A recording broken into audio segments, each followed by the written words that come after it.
You know, Switzerland is the home of these giant, centuries-old banks. So how on earth did a brand new app, you, manage to show up and become a massive player in just a few years? Well, today we're going to deconstruct their entire playbook to see exactly how they pulled it off.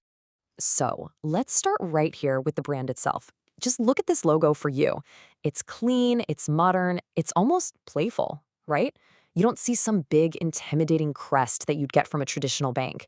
And that's not an accident. That is a strategy. It's like a visual handshake that says, hey, we're different, we're for you. And that's really the first clue to their whole digital-first approach. And listen, this isn't just some marketing slogan they made up. This quote comes from one of Yoln's own creators as they were selling their stake in the company. I mean, when a co-founder calls their own baby the most popular finance app in record time on their way out the door, you know you're looking at something special. That's the rocket ship we need to understand. Okay, so here's our game plan. First, we're going to unpack what they call the Swiss Trust Blueprint. It's really the foundation of everything.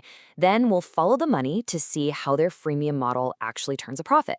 After that, we'll look at their absolutely explosive growth story. And finally, we'll break down what users actually get from this all-in-one experience. Let's dive in. All right, first piece of the puzzle, the Swiss Trust Blueprint. See, in a market like Switzerland, trust isn't just some nice to have, it's the entire game. So how did a totally new app get people to hand over their hard-earned cash? Well, they basically engineered trust from the ground up by mashing up fintech speed with a rock-solid banking backbone. Now, this is the core of their genius, and it's kind of like a little regulatory cheat code. EULA itself, it isn't a bank, and this is so important. By setting it up this way, they get to be agile, they get to move like a tech startup, without all the heavy, slow rules that bog down the old banks.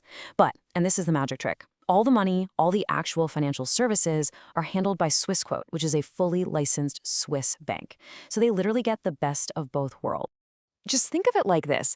You get this slick, super easy-to-use app, but your actual money is tucked away in a digital Fort Knox, protected by Swiss banking law. We're talking deposit protection up to 100,000 francs. This whole Swiss safety wrapper is their secret weapon.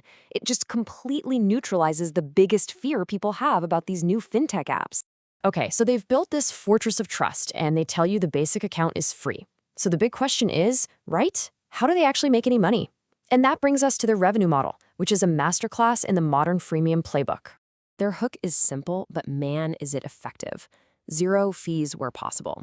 Just think about all those annoying little fees your old bank hits you with every month. Yeah, just gets rid of them. It's a direct assault on the number one thing people hate about old school banking. But of course, free doesn't mean no profit. And this is where it gets really smart. They don't charge you for just having an account. Nope. They charge you when you do something valuable. So exchanging currency, trading stocks, managing your retirement fund. These are things where users are actually happy to pay a small, totally transparent fee for a good service. It's a classic pay-for-value model, and it just works. And then there's this little twist, Swisscoin. It's their very own crypto token. Now, this isn't just some gimmick. EUA actually takes a chunk of its own revenue, uses it to buy back its own tokens, and then just gives them to users as a reward. Think about that for a second. It's a loyalty program that basically turns users into stakeholders. The more the app succeeds, the more valuable the rewards become. It's a totally brilliant, self-reinforcing loop. So you've got this trusted fintech, a smart way to make money, and this unique loyalty program. I mean, on paper, it all sounds great.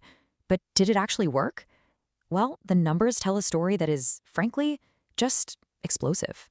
Just look at this timeline. They launch in 2021.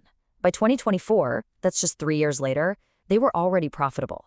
Let me say that again, profitable in 3 years. In the world of fintech, that is light speed. It was so successful that by 2025, Swissquote just bought the whole thing. I mean, that's not just growth, that's a takeover-worthy success. And the user numbers? Just as wild. Over 342,000 users by mid-2025. Now you gotta remember, in a country of less than 9 million people, that's like getting almost 4% of the entire population to sign up for your app in just a handful of years. That is insane market penetration. And these are not just empty accounts people downloaded and forgot about. We're talking 3.2 billion Swiss francs in assets. This right here is the ultimate proof that their whole Swiss safety strategy worked. People aren't just trying the app, they are trusting it with very serious money. This chart really tells the whole story in one picture. In 2024, the number of accounts grew by almost 50%. That's already fast. But look at the assets. They doubled. 100% growth. That's the real kicker. It means once people are in, they are going all in. They're not just signing up, they're moving their financial lives onto this platform. And that is the holy grail for any fintech company. So let's flip this around and put ourselves in the user's shoes for a second. With all the choices out there, why did hundreds of thousands of people flock to you? Let's break down the all-in-one value proposition that really sealed the deal for them. It really boils down to them solving 4 key problems. First, the problem of complexity. They put your paying, saving, and investing all into one simple hub. No more jumping between apps. Second, the problem of access. They took investing, which used to feel really scary and complicated, and made it super easy for beginners. Third, the problem of trust. They wrapped the entire thing in that Swiss safety promise. And finally, the problem of loyalty. They actually reward you for using the app with their unique Swiss coin system. And they were so smart about who they went after. Yeah, they started with the obvious group, young, mobile-first users in Switzerland. But then they did something really clever. They expanded to teens to get users hooked early, and then they looked right across the border. By opening up to residents in 5 neighboring countries, they turned a successful Swiss app into a growing regional powerhouse. And just for a second, let's look under the hood.